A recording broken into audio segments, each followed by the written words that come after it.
Hello, everyone. This is Akata Vesta. Thank you for coming back to the Rose of Venus. Today, my special guest is Christopher Madden. He was born in Canada, but has been living in Japan in the last 19 years with his beautiful Japanese wife and 2 children. And now he is teaching English in a university in Hiroshima. And what make our connection is through his Mayan Embodiment Astrology, which he will explain a little bit to us later on. And for the first time, before we start our podcast, we will have a little ceremony with Crispy. Right. Thank you, Akata. I'm very happy to be here. Very pleased to share your podcast. And it's been wonderful meeting you recently on Facebook. I think it was only a few weeks ago we first met, and we seem to have a similar perspective on a lot of things. I noticed in our comments on our mutual friends' posts and things. And I also want to say thank you very much for the Galactic astrology reading you just gave me. It was fascinating, and I can't wait to learn more. So, likewise, like you said, likewise. Good. Like you said, I am going to do a little ceremony, and this is something I do every time I do a reading for a client. And for example, your card that I drew for you, I always make one for each client, and I put it on my altar here. And then I do the same ceremony I'm going to do right now. Just takes a few minutes. And by lighting this candle, I am entering ceremony.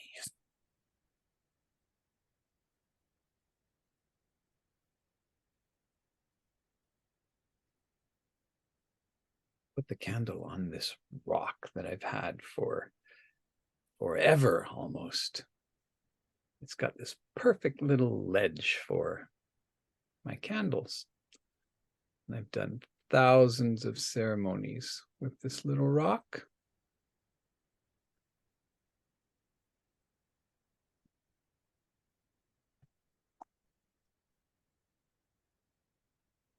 I burned some sage. This is sage that a good friend of mine sent to me from Vancouver. So it's white sage that the First Nations Canadians have used for thousands of years. By burning this sage, I'm giving thanks to Mother Nature and Goddess Gaia and all of the red glyphs of the Mayan calendar. Thank you, Imish. Thank you, Chikchan. Thank you, Muluk. Thank you, Ben. And thank you, Kaban.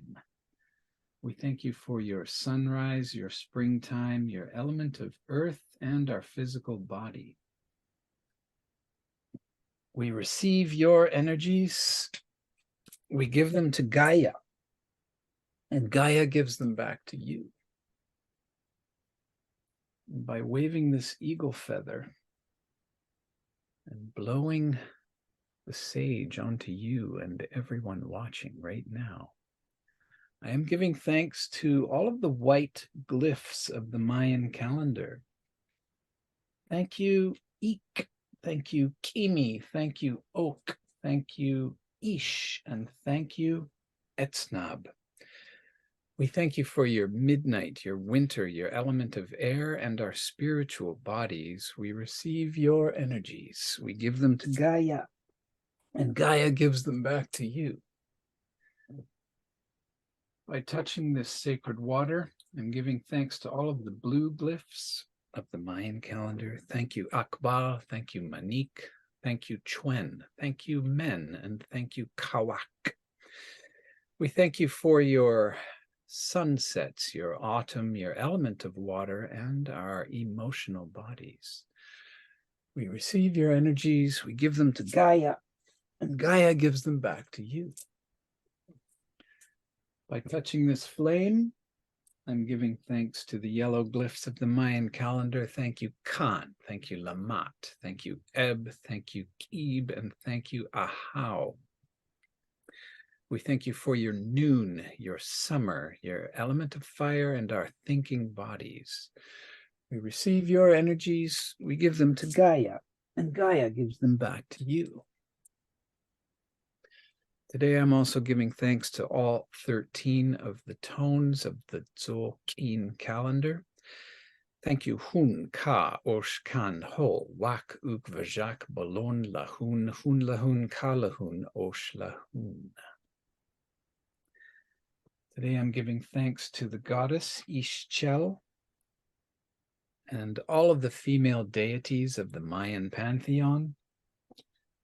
I'm giving thanks to the god Itzamna and all of the male deities of the Mayan pantheon. I'm giving thanks to the 9 lords of Xibalba, the 9 lords of night, the 9 lords of death. I'm giving thanks to Chakmul, the spirit of self-sacrifice. I'm giving thanks to my spiritual father, Inish Hanab Pakal, the king of Palenque.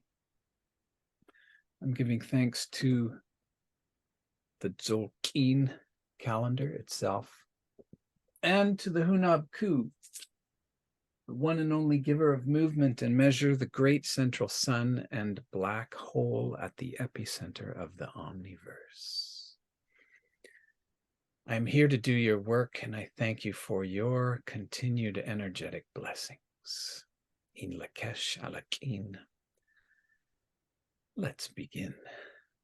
Oh, and also, if there's anyone you would like to bring in, any energies or spirits you would like to bring into this ceremony, please do so now. Well, I am a Vesta, so our physical sun, Mother Vesta, and Father Helios, and that's it. That's Beautiful. all I need. Right. Thank you. Thank you so much. That's very heartwarming. Oh, Thank good. you. Yes. I use the pronunciations from the Yucatan Peninsula. The Mayan region was really quite vast. It's over 6,000 kilometers, and there were many linguistic groups in that area. And so there's different pronunciations for each of the glyphs and the tones. But I resonate with the Yucatecan pronunciation.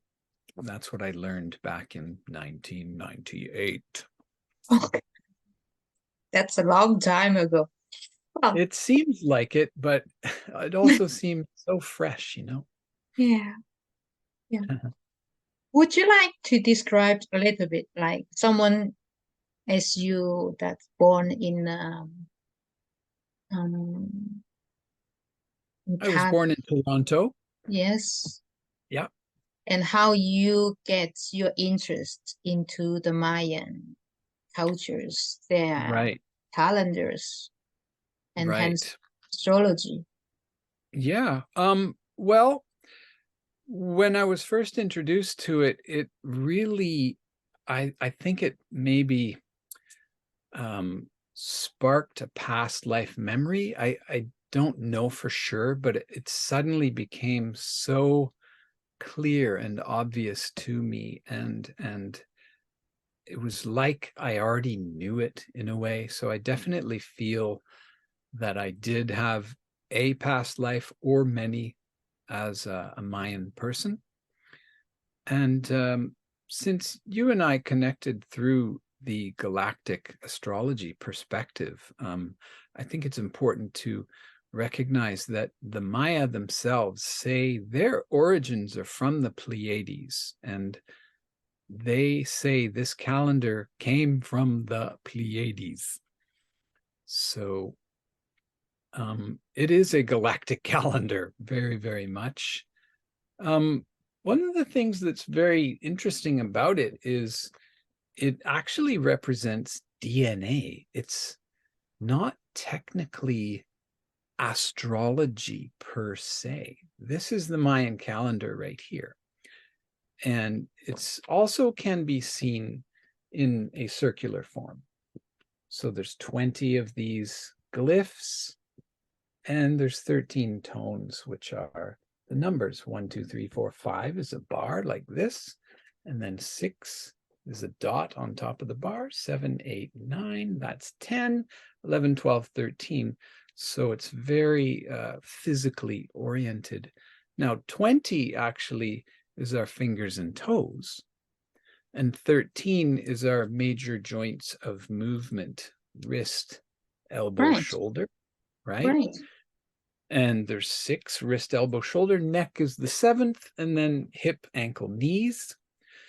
So 13 and 20 is in the body. It is DNA. And when you put it like this, you know, you can picture a head being here and the arms going up and the legs going down.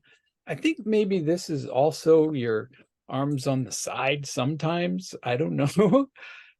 What it's not clear what this pattern represents, back pattern. But another thing that I also teach my students is that the 7th column in the center is the mirrored column representing our chakras. And so also it's kind of fun and a little bit silly, but you can see food going in, being processed, and exiting. So in a way, we are like a hollow tube that processes energy. Energy comes in and we process it. And both sides are mirror of the other. So I just, as soon as the people taught me this on that day, I was like, yes, really rung through for me.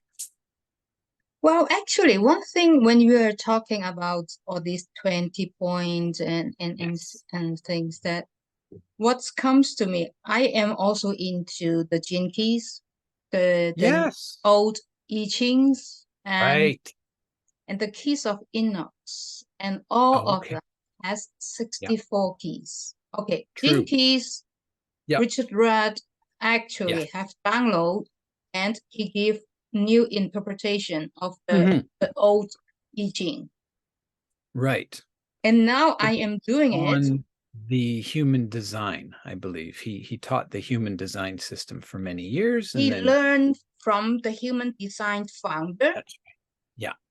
And has his own download in the Yes. new kind of interpretation. In human design, they have, for instance, each key they have four archetype. Meanwhile, or 5. Okay. Meanwhile, Right. in gene keys there is 6, and like he Okay. changed it actually a little bit, and the interpretation is actually quite different all through his own download. Sure. And now that I am doing also I Ching, like the gene key actually give me a better understanding, maybe because it's more modern.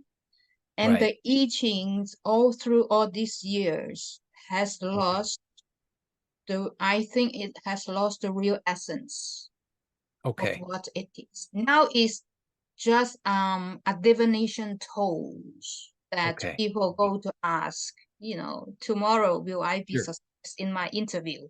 Something like that. Right. Well, the interesting thing about this grid, this is 260 days. It's the 20 glyphs in the 13 tones repeated over and over. So this day down here, that's the 260th day. And this day here is the first day. Yep. And there is the first day. So the box in the center of 8 by 8, if you look at that itself, is 64 days. And the top corner here is mirrored in this corner here. So this top corner is 1, and this corner is 13. So there is a mirrored 64 code. Of course, it's not as complex as like the three solid bars and 3 broken bars of the I Ching, but it is this central 8 by 8 square, which I think is very interesting. Now, the Maya didn't really talk about 64 in particular. It is encoded within here, but they didn't really use 64. They were all about the 13 and the 20.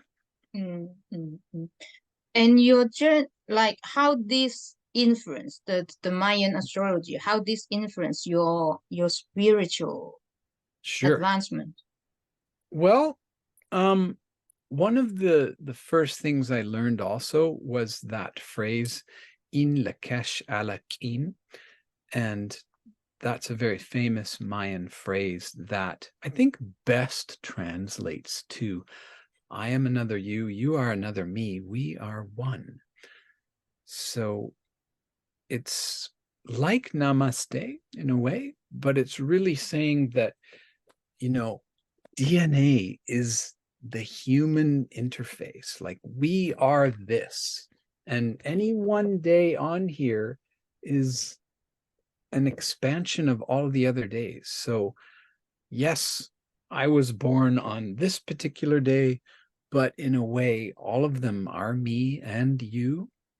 So it really, you know, it really means oneness to me. It really means unity. It really means togetherness, and that's maybe the deepest part of my spirituality, is that we are one. I am not different from anyone. No one is better than me. No one is worse than me.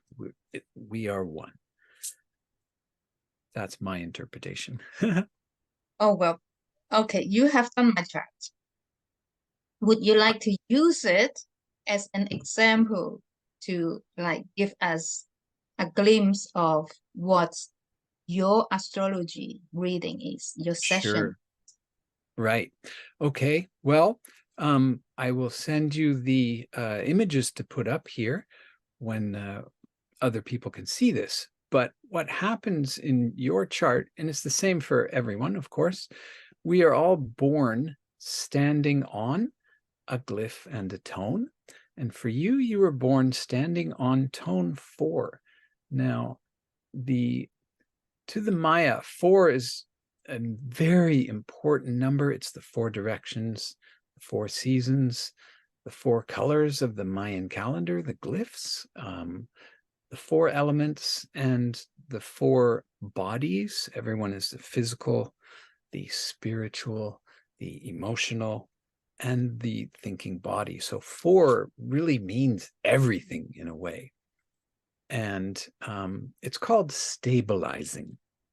Each of the tones has a different name, and tone 4 is stabilizing, and your glyph is called monkey. So you are a stabilizing monkey, which is very playful, very fun. What did you think about when you heard that?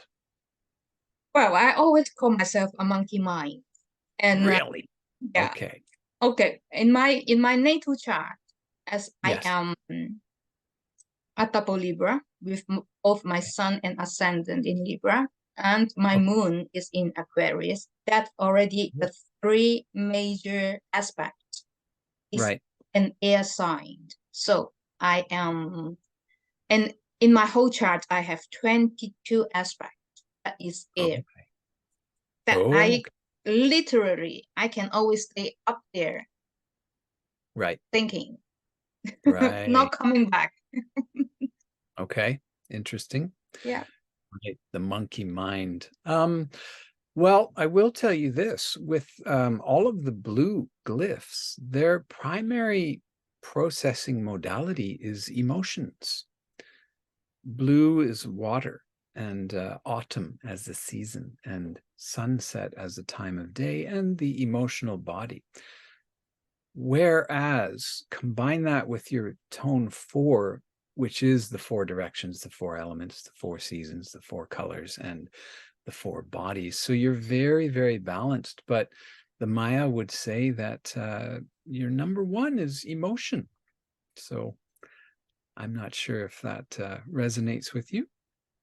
Now, the other layer, it's a whole other layer with the Maya, and it's called your guides. And I'll just show you with this. And this is really why I'm doing this. This is my chart. I'm also blue, so I'm similar to you in that we are emotionally based. And I was born standing on 7 and the eagle. Now, this position I was in here, this actually came to me in a vision, and I was trying to figure this calendar out, the guide's position. You see, when I was originally taught the calendar back in '98, they didn't mention the guides. It was only about 6 or 7 years ago I learned that every person has 4 guides, and I was reading the books and looking at the websites, and it was difficult to understand. And one day I was sitting there in meditation, and I set the intention to understand it. And all of a sudden, I felt my hands being gripped very tightly, my right hand. And I felt my left hand open like this. And this was my drawing of it. Of course, what I experienced was not looking at me. I experienced being in the center and my hands being held. And all of a sudden, I knew the whole patterns for everyone. Everyone has this exact same pattern. You just, each day, it just clicks and moves. And this becomes 8 the next day, 9 the next day, 10 the next day. But the pattern is the exact same for every person. So your right-hand man or divine masculine glyph for you and the tone is 11 and the serpent. So your divine masculine power or guide is called resolving serpent. Now, as another sort of download I got was that tone 11 is normally seen 2 bars and a dot on top.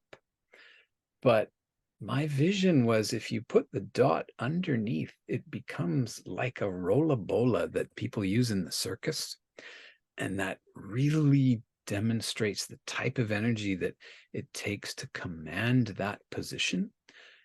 Being on display, you're there to show your mastery, and you know people are looking at you, and you must remain balanced and flexible. And for you, the glyph in that position is the serpent, which is also very flexible. And so your outer face, this is how people see you, is this serpent on a rollabola, able to move through any situation. They see you as a master. And it's also, the serpent is also, of course, about the chakras and Kundalini. The Maya had those 2 words in their vocabulary before the European conquest, before the Catholics, the Spanish came to Mexico. They had the word Kundalini and chakras in their vocabulary. So they were very well aware of these things. There's some connection that I don't completely understand, but I do believe there is a connection between the Maya and Egyptians, and therefore Atlantis. Yes. And I do also feel there's a connection between the Indians. So, you know, ancient culture. Yeah. So that's your masculine, you know, it's quite feminine. It is the serpent, and it's flowing on that rolla bola, as it were. And then when you move across to your divine feminine, this is tone 10, which is 2 bars. And it's like 2 hands. So it's praying, but it's also making deals and working with both hands. And your glyph in this position is called Gaia. So tone 10, we call manifesting. It's all about the 2 hands doing the work, coming together. And Gaia, as you can imagine, is really pretty much everything. Once again, it's all life on Earth. And it's also the spirit of Gaia that came into this planet. Gaia, we are Gaia. Every human being is a cell in the body of Gaia. And what I believe happened was that before she came into this planet, she had all her memory of all her past incarnations. And when she came in, she lost them all, I believe. Like us. Like us, exactly. And we're starting to remember now. And I think she is too. She is also waking up to her full intergalactic potential. And that's helping us wake up. It's all the same thing. It's all one process. And so for you, your divine feminine is manifesting Gaia. And that kind of freaks me out. Like, it's making the hairs on my arms stand up right now. It's so powerful. Now, I also need to say that everyone who is a stabilizing monkey has that exact same pattern, and the other 2 patterns as well. So, shall I continue? Oh, yes. Okay. Well, I would just say that I think like when we do a reading, doesn't matter if that is a traditional astrology, galactic Right. astrology, or Mayan, Right. Gene keys, whatever that is Yeah. a potential Right. that we have the free will to do it or not.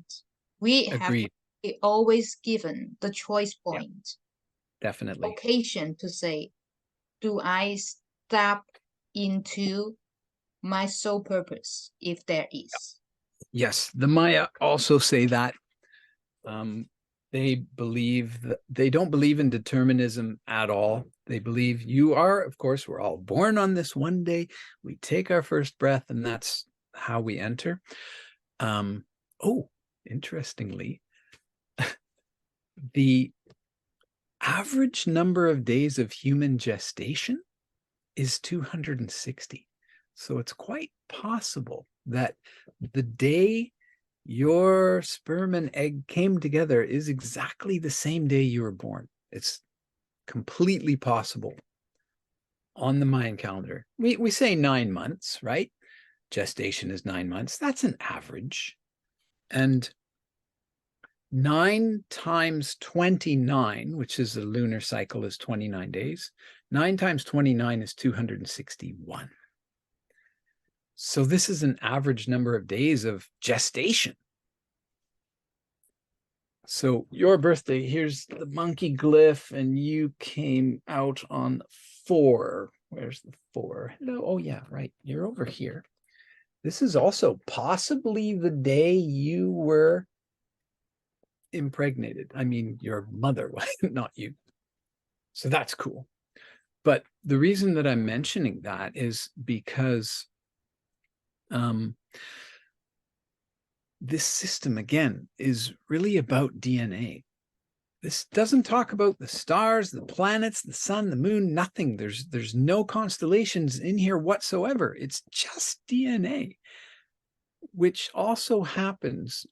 Like, What was your experience about winter solstice 2012, December 2012, December 21st? Did you know about the Mayan calendar then?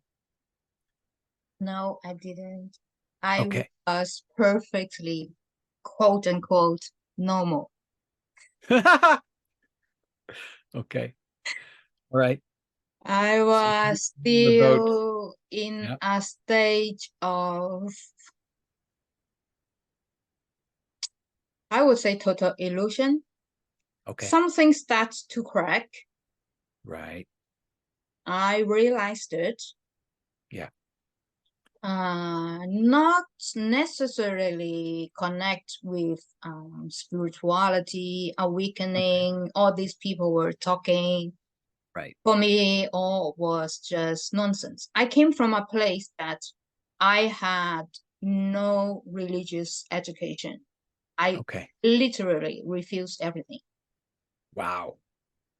Being Just, someone in Hong Kong, that I yeah. went to a Protestant church schools Okay. Sure. and come back home. I have my Buddhist families and Right. all that. I do everything. I mean, Right. every ritual they ask me, I do it. Sure. But it's just the external part of me. Right. It was just, yeah, Yes, got it. just External. for me, that was just a gesture for me to go through the day. Right. Okay. And even And yeah, 12, 13, 10, 11 years ago, you were still in a sort of bubble or not I really. was, yes, very much into my bubble. I I was still see. living a perfect suburban life. Okay. Everything was provided. Everything looked rosy. Sure. Nice.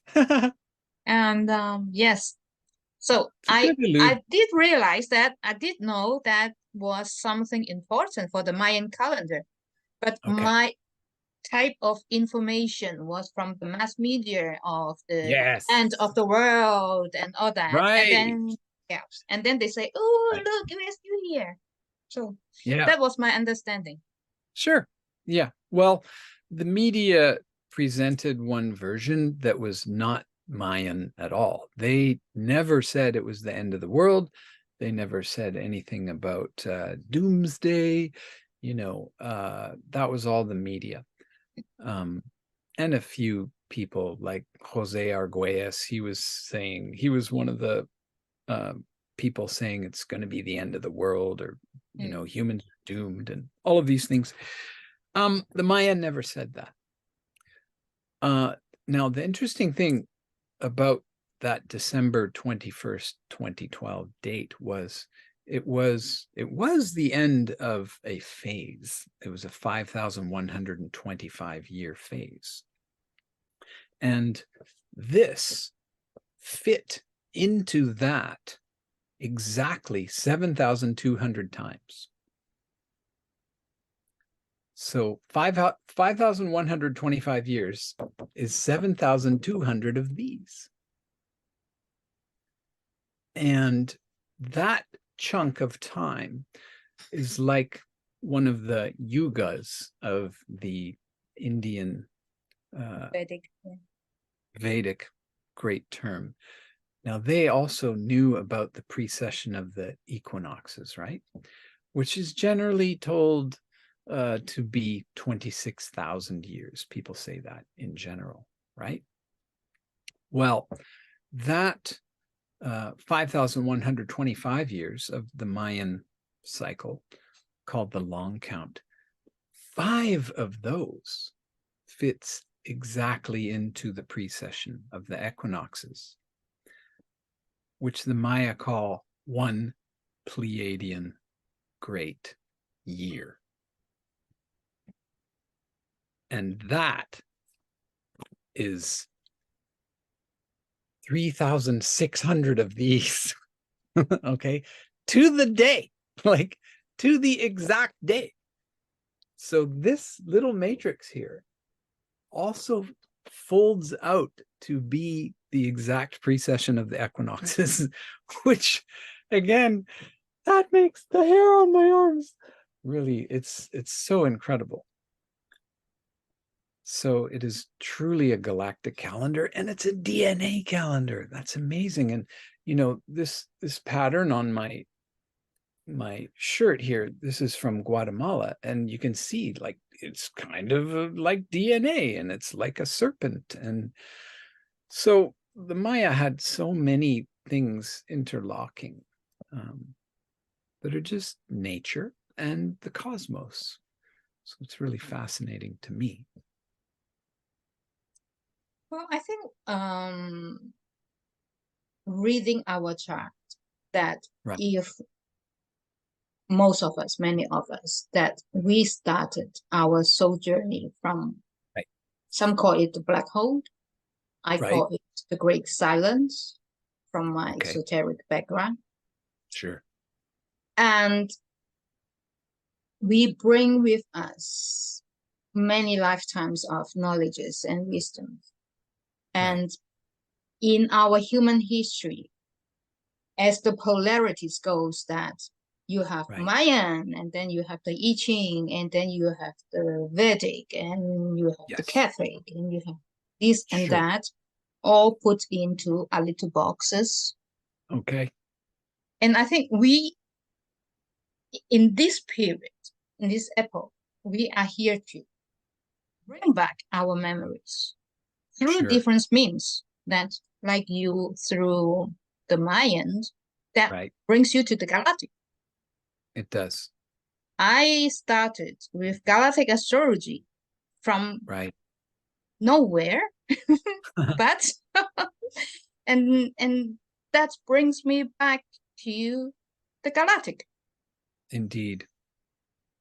And that, can I ask you again, is that strictly based on my birth date? That also gives me my galactic astrology, is that right?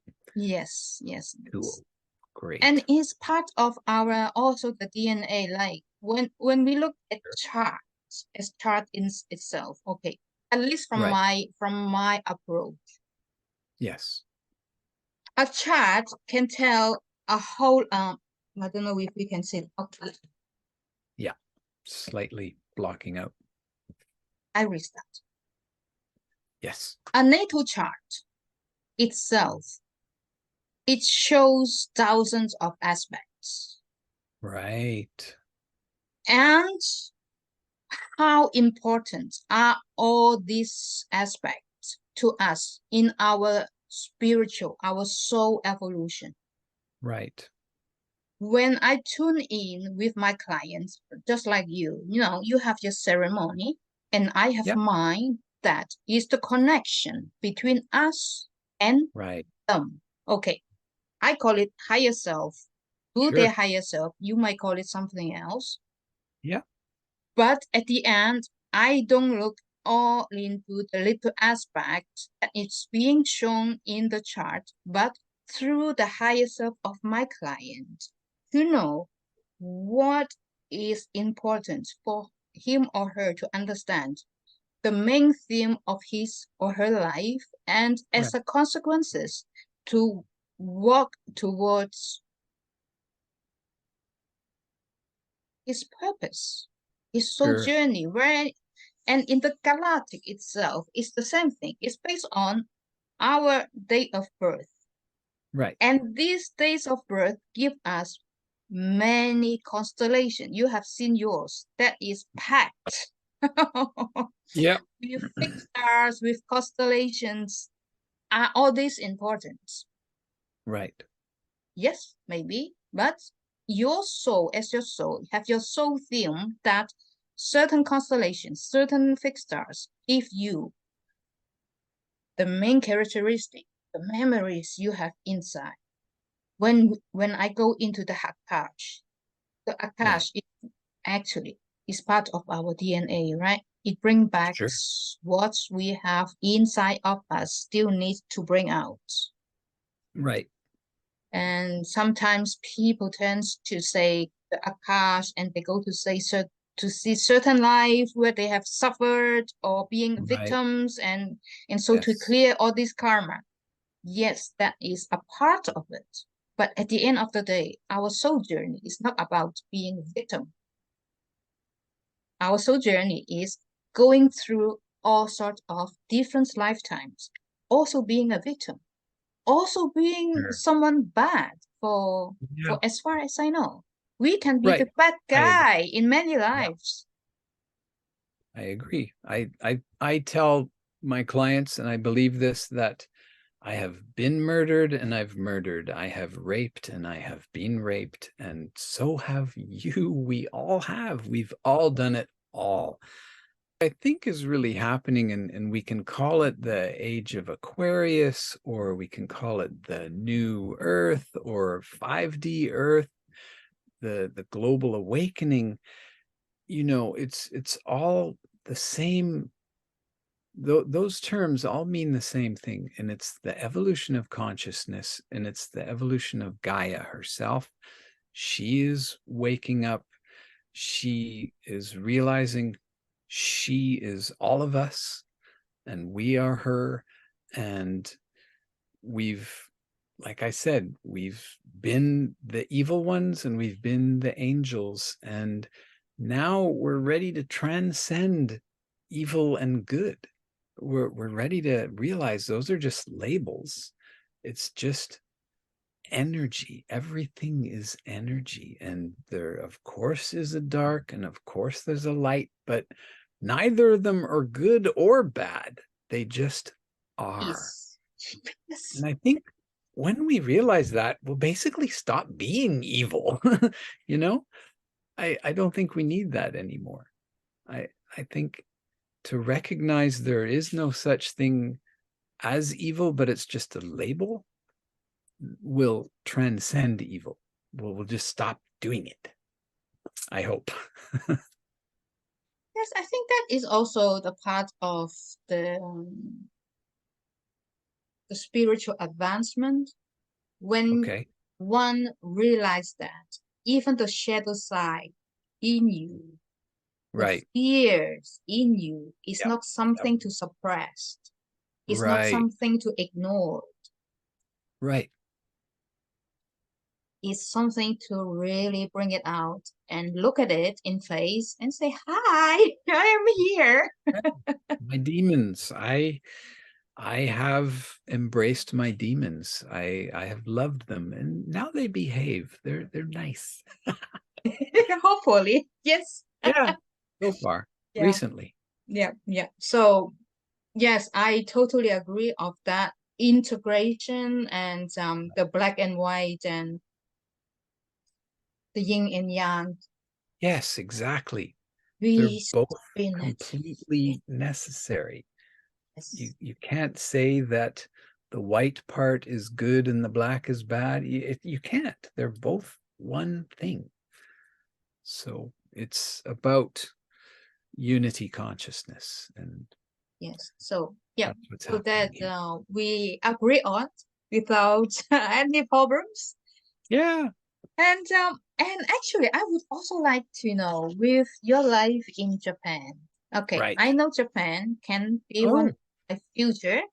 That is okay. something in the vision for my future that I have also seen. Oh, good. Interesting. Uh, Maybe Interesting, come right? visit me. No, I don't know Come to how far Hiroshima. that would be, but actually, I know somehow I will be there. I will be there. And yes, your story in Japan. I think also as a foreigner to live in Japan, to learn the language, you speak Japanese. I am quite conversational with the speaking and listening. I can't read it or write it past an elementary school grade 3 student. I don't read kanji. I can read the other simple ones, and I basically can't read kanji. So I can have a conversation for 5 minutes with a perfect stranger about 7 different topics, but I can't read a simple letter. Yes, but apart from the experience, apart from the language, like how Yeah. you live your life, how your life transformed by Right. living in a country that has a culture that is totally different from yours. Right. It was at first a lot of culture shock, of course. I moved from Vancouver, which is a fairly big city. I think there's 3 million, no, maybe 2.2 million people. It's a fairly big city. And I moved to the countryside of the least populous density of Japan. It's called Shimane Prefecture, and it's where my wife is from. And we were engaged. We were not yet married. And there's a government program called the JET program, and they take people from other countries and bring them to Japan and put them in various places. And the JET program, put me in my wife's home prefecture, about 100 kilometers from her hometown. And it was so different from anything I'd ever experienced. First of all, the school systems here, I'm not sure. You mentioned you were in a sort of a Christian school in Hong Kong? In Hong Kong, yes. I was in the Protestant. You see, we were Protestant. the Yep. colony of the British, Okay. right? So we Right. have. Okay. It may have been similar. Did you wear uniforms? Oh, yes. Well, Okay. actually, after my Famous. experience, I think that is actually a good thing of the uniform. Yeah. Yeah. I mean, there's definitely benefits to it. And so all of a sudden I landed and I began teaching immediately in a school where everyone was wearing uniforms and they were all Japanese. And they all look the same. They all had, similar haircuts. The boys Yes. were very, very short and the girls were long and, and the uniforms. So it was so bizarre to me. And it's very formal. Before every class, the teacher says, this is a rough translation, third period English class is about to begin. Stand up. And everyone stands up and he says, bow. And they bow. He said, class is starting now. And I was like, oh my, what is happening? It was so interesting. Okay, So when I was in high school, right. We certainly have the same system. Okay. And in many of my classes, in different grades, I was the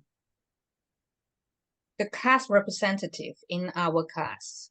Okay. Right. Sure. And so I was the one shouting. Oh, okay.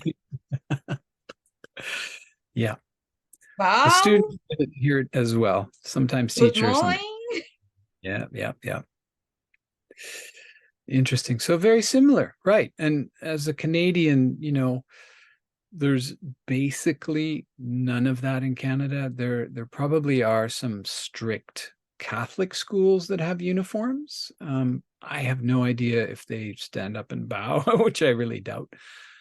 But so that was a big shock. And that was in 2003. I moved here. So my 20-year anniversary is coming up in August, just a few months away from this recording. And of course, the language was a shock, although I had been living with my wife, my fiance, in Vancouver for about 2 years. And so I was getting used to it. I could do a self-introduction in Japanese.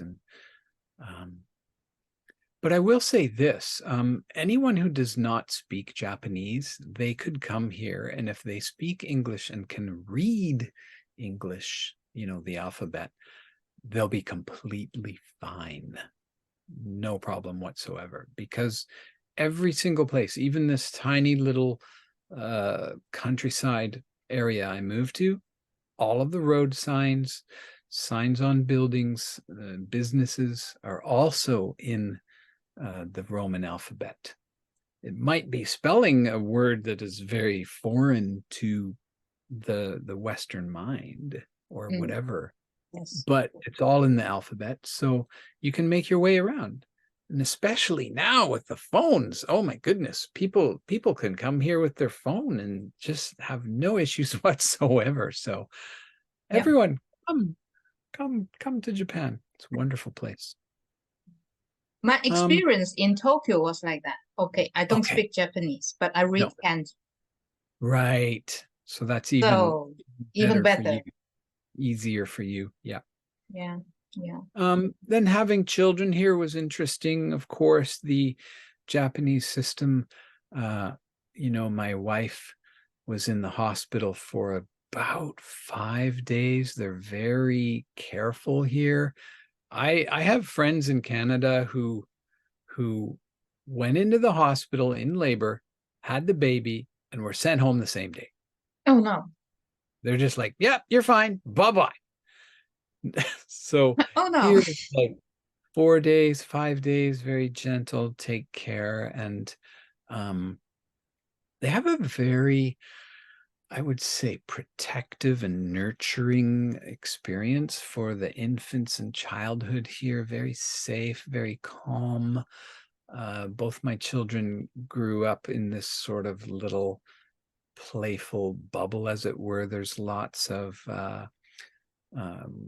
classes, I suppose, for new mothers. You can take your baby that's 3 months old, and 3 or 4 days a week there's a little thing, and mothers take their children to them, and then there's of course some of them work, and they go back to work after however many months, and their children are in daycares and things.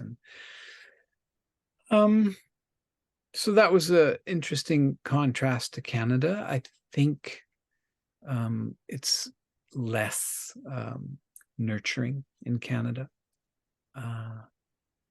I think the childhood in general here is more precious to the culture, and they really want, especially in elementary school, because I now I teach at university, but I taught in elementary school for 5 years. Like, I know what's happening every day, and it is gentle. Okay, the first 6 years of a student's school life is interactive. Like, the grade 6s and the grade 1s get together, the grade 5s and the 2s get together, and the 3 and 4s play.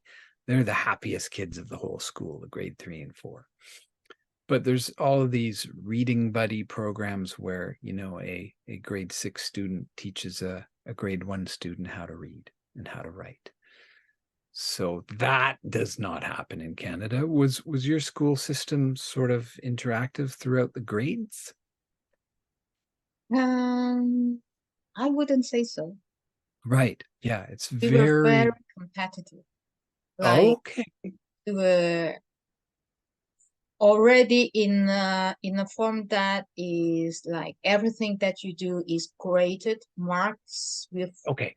with That's here too, yes. but more so in the junior high and high school. Elementary school, that first 6 years is just play. They do learn a lot. They have to learn about 1,000 kanji by the time they leave grade 6. Okay, so there's a lot of learning. They're better in math than Canadians. They learn English starting in grade 3 or grade 4. So there's a lot going on, but it's very playful in the whole elementary school. I learned a lot. It was wonderful 5 years teaching there. High school, I never taught. I did teach junior high also, and then I started teaching university. And university here, it depends which school, of course, and which region, but it's fairly relaxed. It's the first time they don't wear uniforms. Yes. So everyone's like, they get to show themselves for the first time, and for some of them, it's maybe a little bit embarrassing or hard. Like, they don't know what to wear. Like, they've never had to make clothing choices. And then, of course, class comes into it. So the rich kids wear expensive clothes and the other kids don't. And so it's very obvious. So that's social pressure coming in. But, I've enjoyed it so much. I've been teaching English at university since 2009. And Oh, I do have to say my most fun, once a year, I do all of their Mayan birthdays.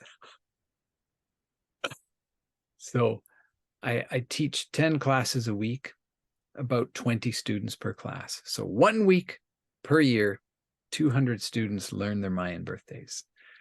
Oh, And that's fantastic. it Yes. is. It's so fun. It's so interesting. Now, at times, I've at other schools, not where I am now, the following week, we do their Western astrology, meaning the zodiac. And then the third week, I compare that to the Chinese. So they have to understand those three. And then the fourth week, they have to do a speech and compare and contrast them all. I've done that a couple of times at some of my higher level schools. So Wow. Wow. enrich. Wow. Yeah. That's so fun. I love my job. I have complete autonomy. I choose everything. How I assess them. I choose my textbooks. It's a wonderful job. Well, didn't we just say before from your galactic astrology chart that you have Right. this Lepus Niha? Yes, you mentioned that's a teaching, Yes, learning that's planet. learning teaching through Right. the characteristic of Venus, through Right. Through the heart. yeah, Well, that's what I do. So it's real. yes. Okay. Um, So you finished from your Mayan embodiment astrology. yes. Would you like to give some suggestions, advice Right. before we close Okay. up? Well, I didn't really talk about your past wisdom guide or your future vision guide, and we don't really need to, but what I want everyone to understand is we all have the exact same patterns of the divine masculine, the divine feminine. You have your past wisdom and your future vision. So each one of those positions is a glyph and a tone, right? So they all interact. So your core self is a glyph and a tone. So that's 2 elements, 4, 6, 8, 10. So there's 10 things that combine to make you who you are. I think possibly the most fascinating or enriching understanding is that every single human being has divine feminine and divine masculine qualities, which we bring in to the heart chakra. That's where it all meets in your core self. So it's like you are the central dot and everything comes into the center. And I think that's where we're at now. Like the soul is not male or female, it's both. We've all been both in our past lifetimes, and now it's time to embody both masculinity and femininity. I am in a male body, and my external presentation is more masculine. However, I am very feminine in many ways. I'm very nurturing. I love cooking. I do a lot of housework, like cleaning and nurturing my children, and I have to go out and do things. I think it's the same for everyone now. I think those old roles of the man does this and the woman does, I think it's falling apart, or it's adding, we all know anyone can cook and anyone can clean and anyone can go out and make the money. Only women can have the babies, though. So that's special. Oh, well, we don't go into the Vogue culture. Okay, so yeah, woman is the only one that can have baby. Period. That's right. Okay. Yeah, that's not going to change. Not going to change. Okay. Yep. So thank you so much, Crispy. And what a welcome. fantastic, interesting introduction of the Mayan astrology, and thank you everyone for joining us. Thank you so much. Yes. See you next time. Super wonderful. Thank you. Namaste. Een Lak'esh Alakim. Thank you.